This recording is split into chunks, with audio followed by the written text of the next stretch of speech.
So ngayon, nandito ako sa hotel and kung malabo, okay lang yan. Para walang DJ dito na ano. Tapos, nag-message ang asawa ko. Sabi niya, hindi raw niya, um, hindi raw niya maintindihan ng vlog ko. Yun ang sinabi niya sa akin ngayon. Who cares? Wag mong intindihin ang vlog ko. Di wag. Kung hindi mo maintindihan, kasi isa lang naman yan eh. I hate you. Yun lang, ha? I hate you lang sasabihin ko sa'yo. Get out of my way. I don't want any explanation. Get out of my life. Get out.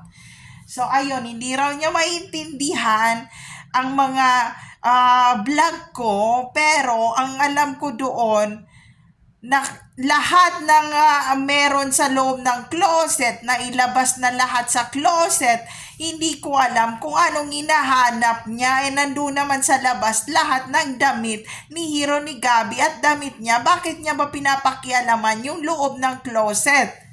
So, ayun lang. Gusto ko lang i-share, friends. There's no safe place to all targeted individual out there. Take care always, take care always, everyone. So, ayun.